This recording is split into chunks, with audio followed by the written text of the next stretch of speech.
Upozorňujeme na odstávku akademického informačného systému, ktorá sa uskutoční v dňoch 1. až 15. decembra. Zároveň upozorňujeme, že po 15. decembri systém nabehne na novú štruktúru pod názvom MICE, ktorá okrem modernejšieho dizajnu prináša lepšie grafické prostredie a lepšiu konektivitu s inými internetovými prehliadačmi, ako je Internet Explorer. Manuály pre prácu s MICE budú sprístupnené na stiahnutie priamo v systéme. Pri príležitosti výročia Dňa študentstva sa 19. novembra na rektoráte Prešovskej univerzity uskutočnilo odovzdávanie cien rektora pre študentov našej univerzity.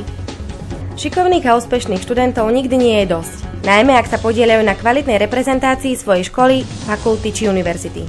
Rektor Prešovskej univerzity profesor René Matlovič sa po stretnutiach s dekanmi všetkých fakult rozhodol odovzdať cenu rektora 24 študentom, ktorí sa výrazne zúčastnili na prezentácii školy. 19.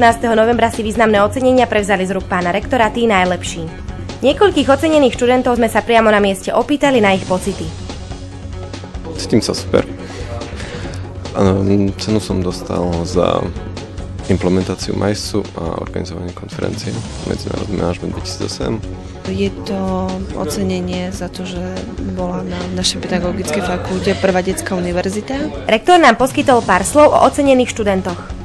A samozrejme, že ja by som bol veľmi rád, keby sa tento počet ocenených stále rozširoval, pretože je to elita tejto univerzity, ktorá preukázala nadpriemerné výsledky, či už študijné v oblasti vedeckej. Boli tam autori monografii, umelci, ktorí dosiahli ocenenia na súťažiach s vlastnou umeleckou tvorbou dokonca. Potom zdravotníckí záchranári, ktorí veľmi sú úspešní v súťažiach, športovci úspešní na Slovenskej univerziáde. Ďalej vaše médium v podstate cez vedúceho tiež bolo ocenené. Po oficiálnej časti nasledovala diskusia, ktorá plynula v konverzáciu o otázkach zaujímajúcich všetkých zúčastnených. Pre Mediálku TV Martina Beňová. Katedra sociálnej práce Filozofickej fakulty organizovala prednášku spojenú s diskusiou na tému Sociálna spravodlivosť v 21. storočí. 12. novembra bola aula číslo 103 plne využitá. Téma prednášky a hlavne jej prednášateľka vzbudila záujem u množstva študentov. Prednášku o sociálnej spravodlivosti viedla profesorka, z ktorej kníh sa učia aj študenti na univerzitách v Sorboni, v Británii, vo Švédsku, Nemecku, v Čechách a na Slovensku.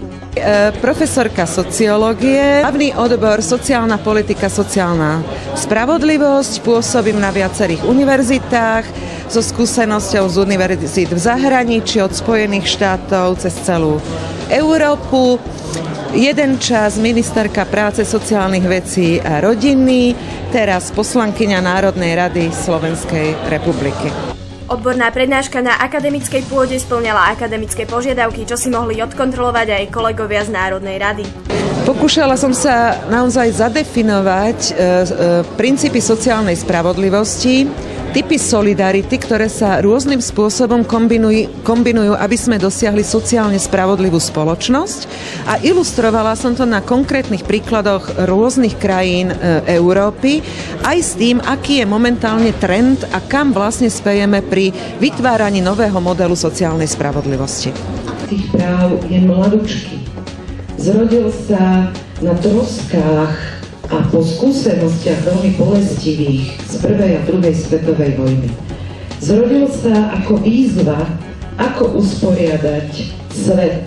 Pre mňa sa sociálna spravodlivosť dnes volá welfare trojuholník. A všetky kroky, úsilia, či už legislatívcov, alebo tých, ktorí rozhodujú o podobe niektorej krajiny, by naozaj mali viesť k tomu, aby sme vytvorili podmienky na naplňanie a doplňanie toho, čo nám v systéme chýba. Bodka.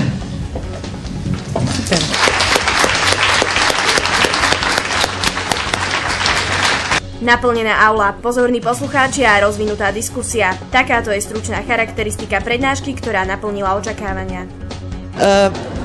Vynikajúca atmosféra, vážne kompliment pedagógom a kompliment poslucháčom, veď stáli celý ten čas. Ja som tiež preto sa rozhodla stáť, aby som im, keď hovorím o solidarite, tak aby som ju aj názorne dokázala, že je to pre mňa nielen teória, ale aj prax.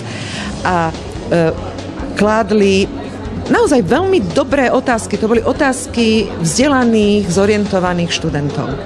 Má škola výborných študentov. Z dnešných aktuálít je to všetko. Na záver vás ešte pozývame na oslavy 1. výročia vzniku a fungovania Mediálky TV 2. decembra v priestoroch vysokoškolského areálu. Pekný deň.